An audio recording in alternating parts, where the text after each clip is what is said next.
A father-son combination. Used to be a guy named Dynamite Douglas fighting in the middleweight light heavyweight division. A pretty fancy fighter, a good fighter, and he is now featuring and managing and training a son, a big guy, Buster Douglas. What do you know about Buster? Well, Buster is, like you say, a buster. He is a big guy. I've seen him fight as much as 256 pounds, and we're going to get a look at him. All right, let's get a look at Buster Douglas right now in action against Bigfoot Johnson. And here we come. That is Buster in the green trunks, Bigfoot Johnson in the white. Buster Douglas, as we mentioned, with an impressive record. One loss record anyway of 16-1-1, 13 of those by knockouts. And Bigfoot Johnson 13-13 but 5 KOs. But hey, if you look at who the Bigfoot is stomped in there against, he has taken on just about everybody that's in the top 10, save for Larry Holmes himself. As I've been compiling my records, I don't have Bigfoot Johnson winning a fight since back on May 17th, 1979. After that, he ran into some hard luck. He went over to Africa and lost to big Jimmy Abbott. He was stopped in the 3rd round. Hasn't won a fight since then. I've got him losing 10 fights in a row. But he's an opponent, and he's a tough opponent. He hangs in there. We're talking about Bigfoot Johnson in the white, Buster Douglas, I would guess, and I mean this kindly, kind of a puffed up version of his father, Billy Dynamite. Well, Billy fought as a middleweight and then later on a light heavyweight contender. I saw him fight at Madison Square Garden, some incredible action. I felt guilty getting a free press pass. I wanted to pay for the fight. Buster has quick hands. Buster in the green trunks. He's got quick hands, good jab, very decent power. This fight videotaped earlier tonight, scheduled for 10 rounds. Remember, Bigfoot Johnson is a survivor. That's it. Don't expect him to mix it up. He likes to stay on the outside much of the time. On the inside, when I've seen him fight many times, he does a lot of grabbing, a lot of wrestling, a lot of holding. If he works more on the inside, I think he could win fights instead of having that 10-fight losing streak.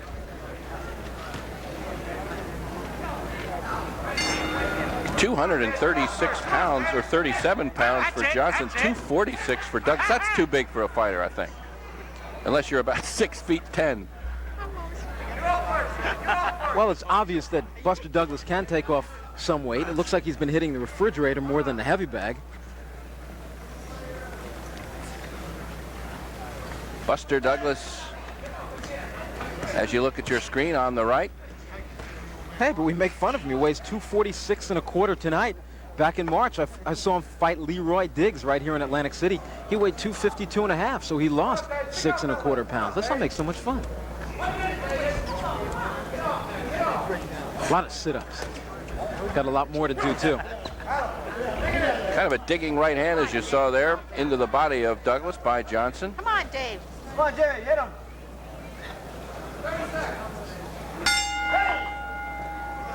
And the bell ends round 1. Let's take a look now at the tail of the tape, and we needed some tape here to stretch it out against these big fellas. Heavyweights, that's one division, I think, Randy, where you've got some ability. You can climb the ladder pretty quickly. A big demand from boxing fans to see heavyweights, and picture now is such that the competition not as great as it is in some of the other divisions, or most of them. Well, the big money historically has always been in the heavyweight division, but ever since the 1976 Olympics and Sugar Ray Leonard came out of them, the big money's been going to the little guys. These guys are not so little, though. There you see those tremendous weights, 246 1/4 for Douglas, 237 for Johnson. Douglas stands 6'4", and Bigfoot Johnson is 6'5 1/2. These are not just heavyweights, these are super heavyweights. Come on, Jimmy, end it here, Jimmy. Come on, Dave. Round number 2, Zach Clayton, your official, in the center of the ring.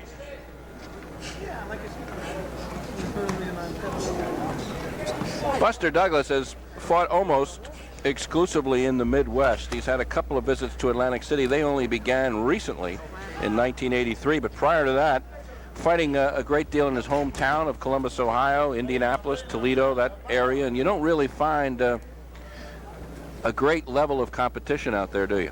Not at all. Not at all. As a matter of fact, out in Columbus, Ohio, where Douglas comes from, there's a bunch of fighters with losing records. I call them the Columbus Cooler Gang. And I mean they are cool. Ice cold. One of the better ones, of course, is young Douglas. Buster has a hard jab that I think he should use more than he does. He has some good movement. Most heavyweights don't know how to slip a punch. He's moving those shoulders very nice. He's hard to hit with a single jab. What Johnson should do is start putting the jabs together, putting 2, 3, 4 of them out, and a right hand behind it. Come on, Dave. Come on, Dave. Perhaps the biggest fight in Johnson's career is a fight that he didn't win. It was April 11th, 1981, when he fought terrible Tim Witherspoon, a man who's walking around saying, I'm the heavyweight champ of the world. I beat Larry Holmes. Well, I was at ringside in Las Vegas. I don't think he beat Larry Holmes. But when Dave Bigfoot Johnson fought Witherspoon 2 years ago, it was a close decision. 8 rounds. Witherspoon was awarded the decision. Johnson said, I'd like terrible Tim one more time. Now keep in mind that Douglas, who lands a good right uppercut there, is considered by a lot of people to be a hot property, and there are a lot of big-name promoters who are trying to get Mr. Douglas to move out of the Columbus area and move into areas such as Atlantic City, where he'll be fighting more regularly and against better competition. That's the only way a fighter can learn. I think if Jerry Cooney had fought better competition the night he stepped in to fight Larry Holmes in June 1982, he just might have beaten Larry Holmes. But some of that early opposition was very, very weak, and Jerry never learned by it. Same with Buster Douglas. He's got to get in there against guys of this caliber like Johnson, and better than that. Kind of like the baseball player from the country in the backwoods who can hit the ball a mile, but he hasn't seen real good pitching. That's exactly it. When you get into the real professional ranks, you start seeing those hard jabs come your way and many more combinations. If you've been in with bums and turkeys, you don't know what to do. Round number 2, James Buster Douglas, the hot prospect in the heavyweight division. Dave Bigfoot Johnson, the man in his way at the moment. And we're going to go into the corner now of, there you take a look at James Bigfoot Johnson. Out of the Washington, D.C. area, actually just outside of Washington in Seat Pleasant, Maryland. Over the last 3 years, he's been in with some pretty incredible fighters. I know that I've been saying that he's lost his last 10 fights, but listen who he's fought. Ronaldo, Mr. Snipes, Greg Page, Tim Witherspoon, Clarence Hill out of New York, a very hard-hitting southpaw. So this guy has not been in with bums.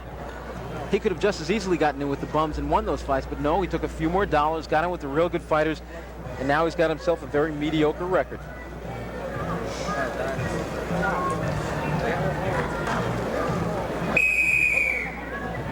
Round 3. Come on, Dave. Scheduled for 10. Okay, let's go. That's enough playing. Let's get down to business, Dave.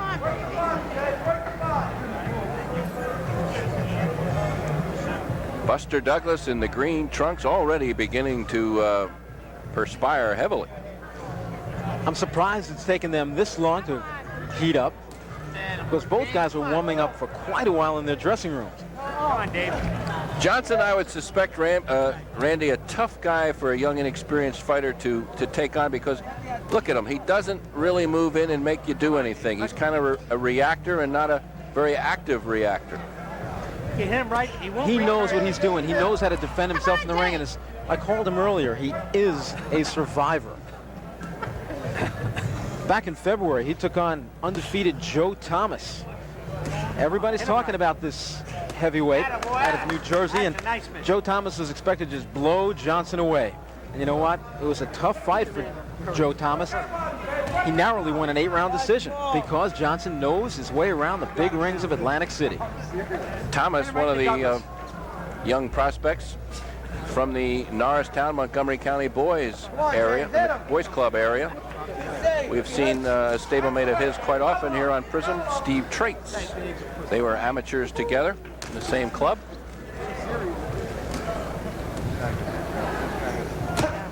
Bigfoot Johnson began his professional career in 1977, and by May of 1979 had compiled a record of 13 wins and only 3 defeats. Then he went over to Africa, to Mobato, Africa, and took on the cruiserweight prospect Jimmy Abbott. It was a close fight for the first 2 rounds, and then third round, Johnson got tagged with a few shots, and they quickly jumped in and stopped the fight. And that took the heart right out of Johnson. He lost his feel for boxing, took 10 months off. He's never been the same since. He just lost his taste for the sport, and he's now nothing more than an opponent, a good opponent. There's a right hand, partially picked off by Johnson. Now Douglas, on the other hand, is not an active fighter. At least he's not showing us much so far. He seems to be wanting, you know, he looks like a counter puncher, and the other guy won't let him counter. Well, he's lost only 1 fight. That was on November 6th, 1981. If the date rings a bell, it should. It was the undercard to Larry Holmes' title defense against Ronaldo Mrs. Snipes, the day that Snipes sent Holmes down with a big right hand. On that undercard, James Douglas fought David Bay, who's now in ring's top 15, and Bay stopped Douglas in the 2nd round. You'll get a different story from Billy Douglas. He said it was a no contest. I was there. It looked to me like Buster might have quit. He got hurt and quit, but it'll be a nice rematch anyway.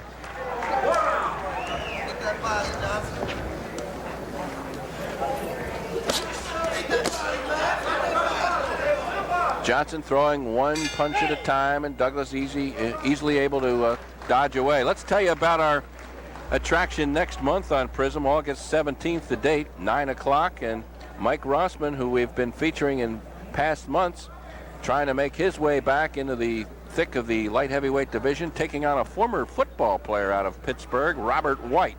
And then you'll also see Earl the Pearl Hargrove. You know, as I think about Mike Rossman, former WBA light heavyweight champ of the world, when we did his comeback fight a few months ago against Charlie Smith, a lot of the boxing cognoscenti and everybody else is saying, so what, Rossman's coming back, he's finished. And he didn't look so good against Charlie Smith. And then in his next fight, a few weeks ago, he took on the hard-hitting, just gutsy Al Fracker, and he looked a lot better. The Rossman jab returned, and a lot of people are starting to say, hey, you know, maybe Rossman can come back. And now against Robert White, definitely the toughest of those 3 opponents, a good test for the former light heavyweight champion. Round number 4 of this heavyweight attraction. Bigfoot Johnson in white. Buster Douglas, James Buster Douglas, in the dark trunks. Light green and sagging a little bit here as the perspiration begins to take its toll on these big guys. Well, the last time Dave Bigfoot Johnson won a fight, as we said earlier, May 17th, 1979, a first-round knockout over Washington, D.C.'s own Eddie Benson. That's something Eddie can be proud about.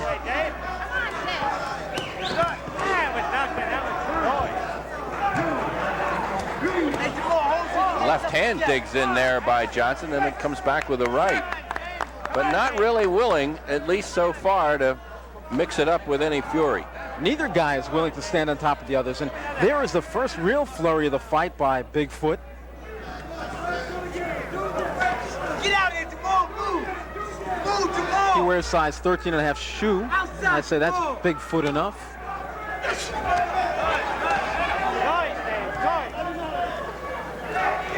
Tough to find boxing shoes in that size, I would imagine. We see them in there. What looks to be a kind of a combination shoe that you might find even on a basketball court. A slight swelling now under the left eye of Bigfoot Johnson. That's courtesy of so many of those combinations that have been sneaking through. Scheduled 10-rounder. Johnson looking for that baby fat of Buster Douglas with a couple of hooks. He should be doing more of that. Neither guy is a very good inside fighter. Right there, both guys had their opportunity to do some inside work. They decided not to. And nothing much on that right hand by Douglas, just a little slap on the side. He should be taking those 246.25 pounds and driving his right hands into the side. Already tonight, victories for the Fletcher brothers. A 1-round knockout by Anthony and a tough 8-round TKO win by Frank the Animal Fletcher. I am very impressed with Anthony Two-Gun Fletcher. He said he wants to have a few fights back because he had that layoff because of the Bell's palsy. I would really like to see him going against a guy like Detroit's own Alvin Hayes, 19-0, 16 knockouts. He's a lightweight. Milton McCrory, about 6'2". Right here, we've got heavyweights trying to throw the big bomb at each other and being very, very selective. But with these guys, with the heavyweights, it can happen. Stop the contest. The winner by technical knockout, Arthur Bailey. Round 4 comes to a close. And waving at his fans, Bigfoot. Come on. Bigfoot seems to be paying attention to somebody off to the side there.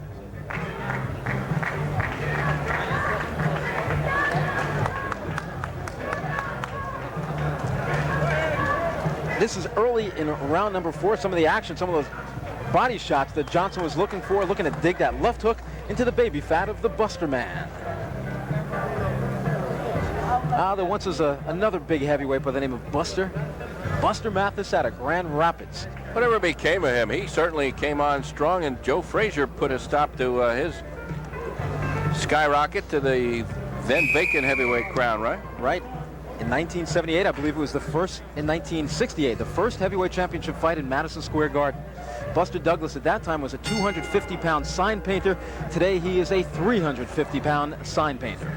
Buster Mathis. Here's Buster Douglas.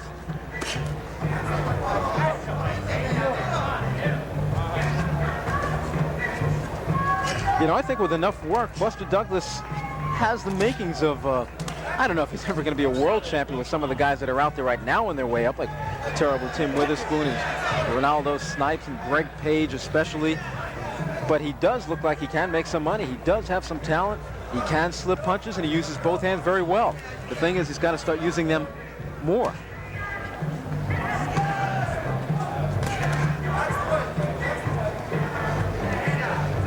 Has some defensive skills here, as we're seeing. He's handling himself fairly well, although he's not being pressured. There's a right hand that missed.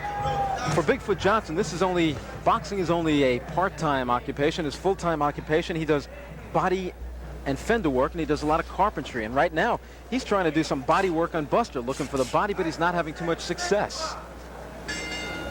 Ladies and gentlemen, this is the final event. Take out some of those dents in Buster's body. Four rounds. Introducing in the blue corner, wearing Come on, Dave. James Buster Douglas and Dave Bigfoot Johnson. Johnson, one of those heavyweights that you're going to have to fight sooner or later in your career, it would look like, as you pour over the record of Johnson, who has fought most of them all that are in that top 15, top 18 now. Two big guys. Johnson in the white trunks, 237. Buster Douglas, 246 and a quarter. And if Prism is out in the ocean, I know that Moby Dick is enjoying this one.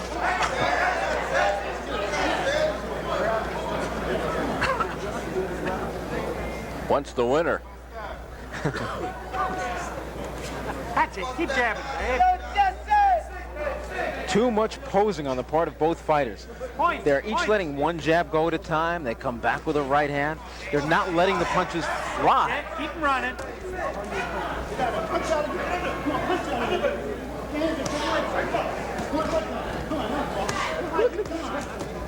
There's another guy in their weight class, certainly. How about James Broadaxe Broad?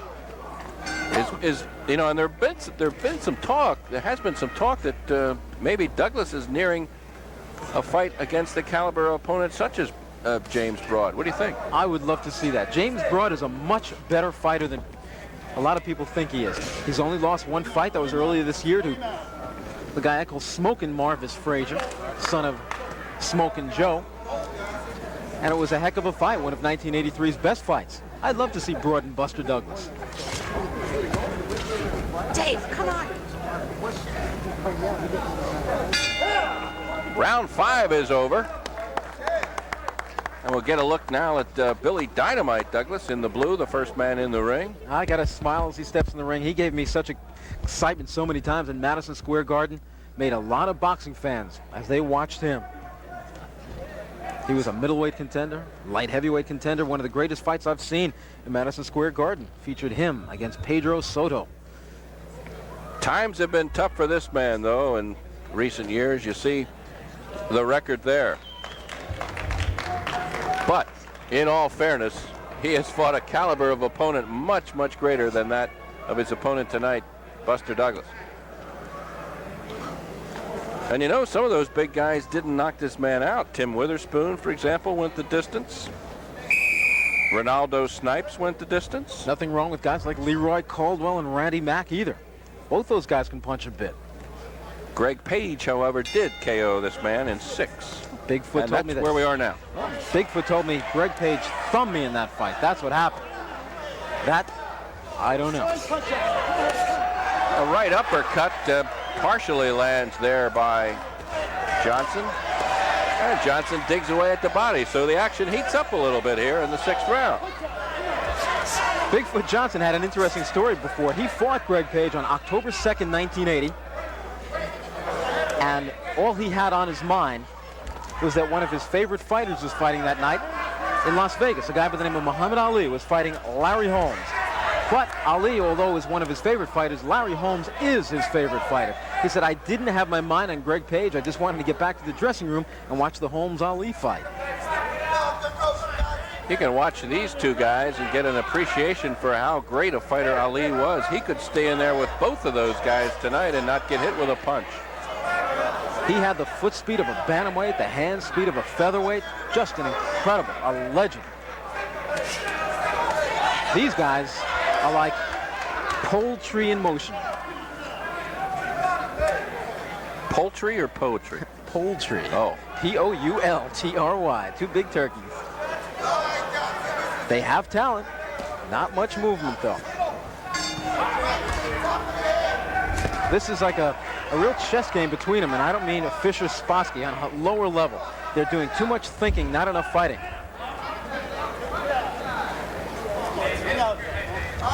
Zach Clayton getting a workout, trying to part those men. That's 500 plus pounds of fighter.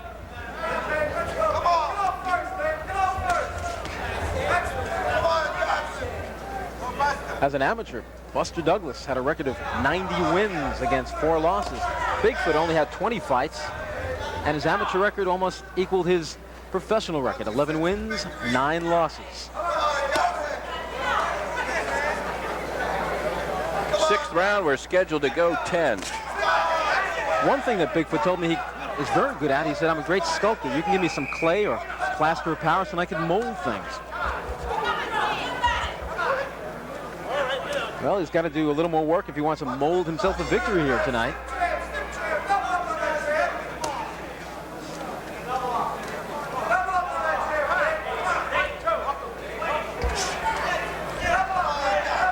Douglas has gone beyond 6 rounds twice. He went 8 rounds back in '82 and fought a draw. And most recently here in '83, he went 7 rounds against, as you mentioned, Leroy Diggs before KOing Diggs in that 7th. Oh, do I detect an open mouth of Buster Douglas? Is he getting tired? Okay, we're getting set now to, as we watch Bigfoot Johnson. He's not breathing very hard. We'll swing around the other way and get to talk a little bit about Buster being shielded now by Dynamite. By his dad. Buster Douglas said he loves when he's not training, and I somehow don't see him in the gym all that much, or he wouldn't have that much baby fat. Said he loves to listen to music. He said if he could do any other profession in the world, he'd like to be a disc jockey. Kind of a tired-looking Buster Douglas. I think he's been fighting a lot. You know, he had 2 fights a month in March and April, respectively. Well, in 1981, he fought 7 times. In 1982, he fought 7 times. And this year already, this is his 5th fight. Very active fighter. I just think he should do a bit more gym work, floor work, sit-ups. 7th round. Neither fighter so far wanting to start anything. waiting for the other guy to make the move. There's a nice left hand by Johnson. But he will not follow it up. He'll kind of just drift away. Last April, I saw James Buster Douglas right here in Atlantic City take out Henry Porter with a bomb of a right hand in round number 2. Showed me the man can punch. Buster shielding away KO Becky O'Neill right now. She's sitting there at ringside. Of course, one arm could shield away KO Becky. Jim, I was about to say, I could shield out KO Becky.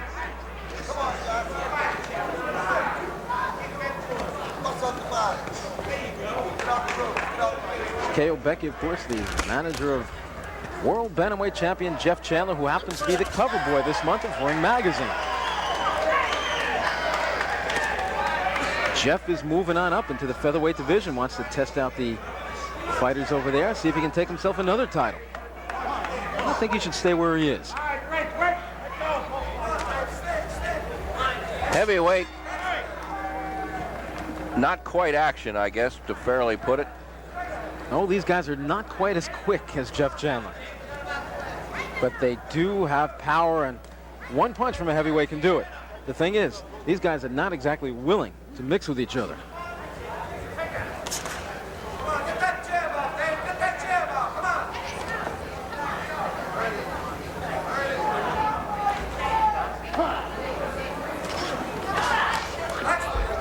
Pawing left hand and a right hand by Johnson.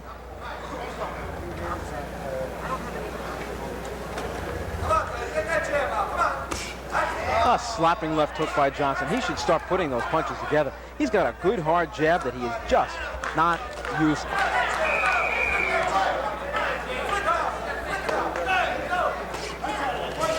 See, the thing is, can both fighters learn from this, especially the young Buster Douglas?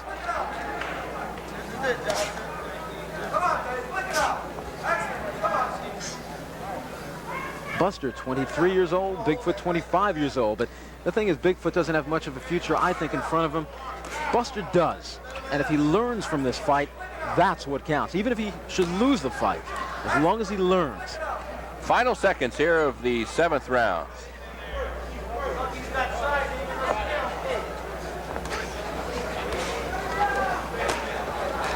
One, two punches at most thrown by either guy. There's the bell. I want to remind you that there's lots more sports activity coming your way on Prism this month.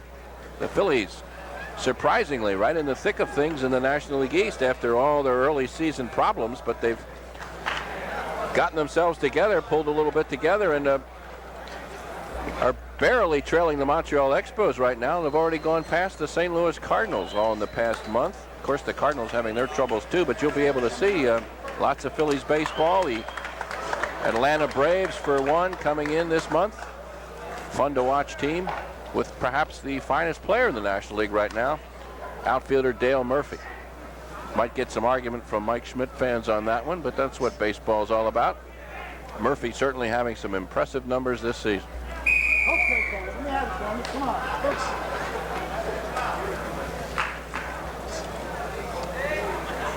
Eighth round. Will one of these guys get mad and heat up? Let's see. Well, Buster Douglas in the green trunks has some impressive numbers. 16 wins, 1 loss, 1 draw, 13 knockouts, and is he in trouble? Both guys look clear. Punches being thrown here. Do I detect some anger on the part of both guys now? A mild flurry.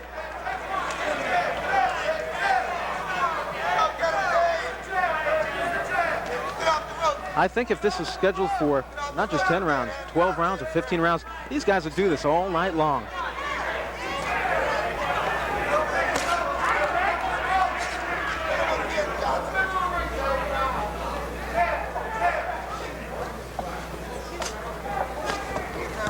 Lead right hand by Buster fell short by about half foot.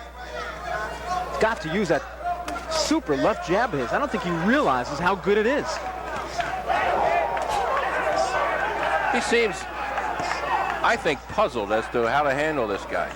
That's what happens when you've got yourself a young fighter who's fought a lot of bums as he has. And I think Billy Douglas will say, hey, I've built him up on a few guys. I've got him a nice record. Now we're going to do something with him. Buster Douglas is in with a guy who knows his way around the ring. And he's being frustrated terribly by it. Lacks confidence, is afraid to really expose himself, perhaps get caught with a knockout punch. Whenever Buster throws one shot, he never lands it. Look, he's throwing that one jab, and Bigfoot easily slaps it away.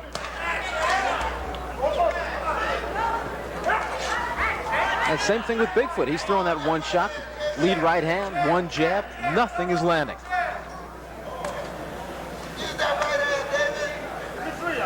Scheduled for 10. We're coming into the, well, we are in now to the final minute of this 8th round.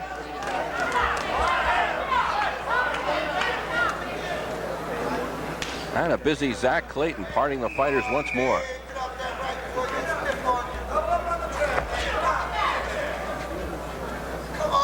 These guys are showing about as much anger as a cobra at a mongoose convention.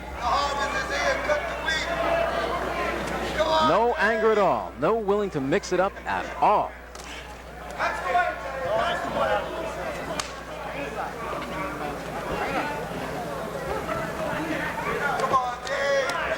I'm looking forward to seeing Buster Douglas again to see if he has learned from this fight.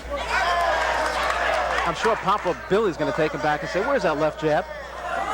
Let's go over the tapes of this. Where's the jab? Where's the combinations? He wants to keep him busy. He said that, and he wants to move him here to the Atlantic City area where he can get the kind of attention. We mentioned August 17th, our next time out. We've talked a lot about Mike Rossman, not to downplay Earl, the Pearl Hargrove, who has knocked out every single one of his opponents. And most recently on national television, a great fight, but he went past the first round for a change and had a real tough fight with a guy named Don King, no relation to the promoter. Doesn't even wear his hair the same, but in the first round of that fight, Hargrove came right out, knocked Don King down. It looked like the fight was over in the first round, and then surprise, King got up and started to batter and cut Hargrove, and it looked like Hargrove might lose, but he showed more in that one fight than I've seen in all his other fights combined. He is a force to be reckoned with in the junior middleweight division. Well, the overall middleweight division, very interesting in the Philadelphia area. We've spoken about Frank Fletcher. You got a little post-fight visit from Curtis Parker, who wanted to step in and remind Frank that he was around, but Frank didn't want any parts of that. You know, the guys that were around Curtis Parker had to pull him away because there's tremendous animosity. You heard Frank the Animal Fletcher say, even if I win the title, I won't fight him, because he called him something like a chump or whatever. They don't like each other, and that's an understatement. 9th round here. Buster Douglas, Bigfoot Johnson. It's not that Fletcher is afraid of Curtis Parker or anybody or anything. He just he would feel undignified lowering himself, as he puts it, to fighting a guy like Parker who doesn't deserve to be in there with me. Well, that's a lot of words right now. It really is, because I think that one of the best fights you can make outside of Hagler and Fletcher, or Hagler and one of the other Hearns, is Fletcher and Duran, or Frank the Animal Fletcher and Curtis Parker. If I had to make one fight, that's the fight I'd make. Parker, Fletcher. Wow. You would have to count the punches with a computer. They'd probably throw more punches in the first round of that fight than these big guys right now are doing from the opening bell, or since the opening bell. Just a lot of this. I could have danced all night. A young and promising Buster Douglas having a tough time tonight, figuring out this opponent and lacking the experience and confidence right now to really take it to him. I remember back in 1963, a young and confident, undefeated Cassius Clay was thrown in with a blown-up light heavyweight by the name of Doug Jones. Everybody thought that Clay would take him apart. He had the same kind of trouble that Buster Douglas is having. Couldn't land the jab, couldn't land the combinations, was frustrated, and on the inside, Doug Jones tied him up and worked the body. After the fight, Clay got the decision, I thought deservedly so, but just turned to the crowd and kind of shrugged and said, oh well, can't win them all on prediction. Those green trunks quite wet right now as the perspiration pouring off of Buster Douglas, rather. Well, he came into this fight at 246 1/4. I bet you so far he's lost around 8 pounds, maybe more.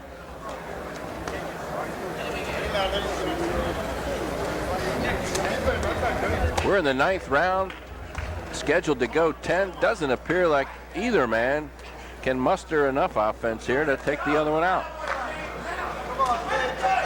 There once was a fight where Sugar Ray Robinson, the middleweight, took on Joey Maxim, light heavyweight champion from Maxim's light heavyweight title back in the 50s. And it was so hot at Yankee Stadium that night that at the end of the fight, the light heavyweight Maxim came away as a middleweight, and Robinson, the middleweight, was a welterweight. He collapsed in the final round of the fight. Couldn't stand up anymore. 14th round. The heat got to him. In fact, in that fight, the referee also collapsed. These hot lights in here really can drain a fighter. One more round to go. Earlier tonight, we began it all with a, to me, Randy, surprising one-round knockout by Anthony Two Gun Fletcher. Surprising on 2 counts. One, that Anthony at his best days, before his illness, was not known for his knockout style, and coming back from his knockout against a pretty tough opponent, was able to look so impressive. Well, I think he's starting to learn leverage. And keep in mind that Tommy Hearns, the junior middleweight champion, as an amateur, won something like 150 fights. He knocked out only 12 opponents. Then he learned leverage. And I think Anthony Fletcher has now learned leverage, and I think you're going to start seeing a lot more knockouts from him. We'll be surprised if we see one here based on what we've seen through 9 rounds. After the Fletchers dominated the show, we're now watching Buster Douglas and Bigfoot Johnson go at it. Bigfoot on the left, Douglas on the right in the dark trunks. Their final round, what has to be a fairly close fight in that neither fighter has been able to outdo the other. And neither fighter has had a convincing round, that's for sure. I wonder if what they were telling Bigfoot Johnson in the corner. If I was in his corner, I'd say, if you want to win this fight, you're going to have to knock the guy out. I've got him far behind. Bigfoot lands the right hand there. His biggest problem is that he just hasn't thrown any punches or gone after Douglas. Douglas hasn't been a ball of fire either, but what little aggression there's been in this fight, he's kind of instigated it. Exactly. And on the few times, maybe 3 or 4 occasions, that Bigfoot has landed the right hand to shake up Buster Douglas, even momentarily, he's never followed it up. I've seen no killer instinct in Bigfoot Johnson. That killer instinct that so many of the great champions have, Roberto Duran, Larry Holmes, Michael Spinks. When they hurt a guy, it's over.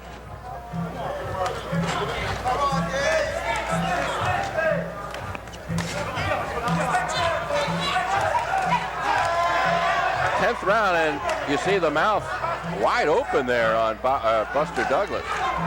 A sure sign of fatigue. Well, look at all that extra weight he's carrying around. I'm sure that he can train very hard and get down perhaps to 232 pounds or so. Maybe 230, 225.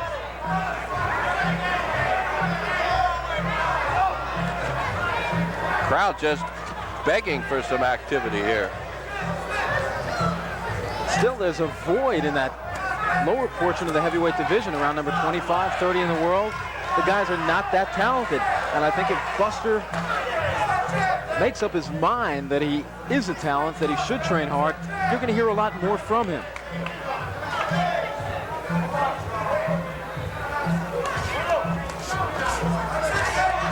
See those jabs that he's throwing, a defensive jab. He's going straight back instead of getting underneath the jab.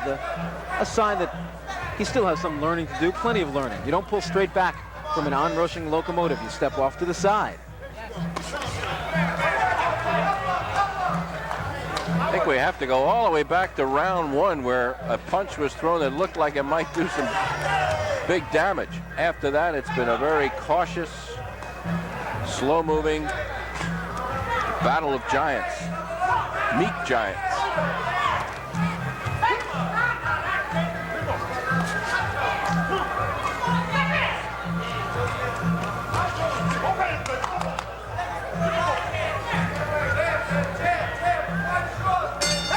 There's a right hand by Douglas to close the bout, and the bell sounds ending this one. Well, they're hugging each other. That's something they've done since the first round. Yep, they're quite familiar with each other by now. I don't think there's any question that Billy Douglas's son, James Buster Douglas, has won his 17th fight. He didn't do it in impressive fashion, although you never know. I've scored the winner wrong so many times before. We're just going to have to wait and see. Well, this one time when he did not knock out his opponent, 13 of those previous 16 wins by the KO route. Not this time. Of course, he'll settle for a victory nonetheless, for sure. Sure, these route-going performances do a fighter a lot more good than the first-round knockouts. You just don't learn. Occasionally they're good. They're good for your confidence and so forth. But in the long run, the decisions are the ones that count, the route-going performances. And I think Buster Douglas did learn tonight. And there we see a smile from him. I'm curious to find out whether he has learned. And later on, I'll talk with him. We'll find out. I hope to see him again soon. As the cards are being tallied up, there you see a slightly swollen veteran by the name of Dave Bigfoot Johnson. Sooner or later, if you're a young heavyweight, you got to go up against this guy, and tonight was learning night for Buster. Bigfoot will go back to, building kitchens tomorrow, probably. Maybe he'll take the day off. An accomplished carpenter. If I had some dents in my car, I'd let him work on the car. He does some body work also. Talented with the hands, but I don't think tonight he was talented enough with his hands. Waiting on the decision, which most observers, I think, at ringside have already kind of put into the column of Buster Douglas. Taking him a long time to figure this one out. Seems simple enough to me. Just got to add up one number in one column, because I thought it might have been a shutout. Not an impressive shutout, a competitive shutout, though. Every round there was work, not 3 minutes of work. Johnson doesn't look like he cares one way or the other. He got paid. Had some fun. Didn't get hurt. Certainly having a good time up there, isn't he? Maybe he's talking about, okay, which should I do tonight? Should I play some roulette? Little blackjack? Getting set for the verdict now. Here is Hank Kropinski. Ladies and gentlemen, the winner of this contest by a majority decision, James Buster Douglas. Well, not a surprise. Buster Douglas make him 17-1-1 right now, with a lot more to learn for sure, but at least he got through 10 tough rounds here tonight. And Randy, I guess the star of the show, we thought it might be Frank the Animal, and certainly the Animal didn't disgrace himself, but I think I was more impressed with Anthony Two Gun. I think he was the family star this evening. I was very impressed with him, Jim. And you know, when I get back to my offices at Ring Magazine in New York, we're going to consider him for a rating in the United States among the lightweights. He is a force to be reckoned with in that division. All right, to recap things, the Anthony Two Gun Fletcher, a first-round KO over Luis Uraca, and an 8th-round TKO for Frank the Animal. You and I are still at odds, I think, as to whether the Animal should be in there against Marvin Hagler. I want him to wait. You say let's get it on. I say he should get it on right now, because of that tissue paper skin, you just could never tell. I think he should take a fight as soon as it comes up against the Marvelous One. Okay, next month we'll be back. August 17th is the date. Mike Rossman will be in there, 10-round feature, along with Earl the Pearl Hargrove, the knockout artist, another threat to be mentioned, and certainly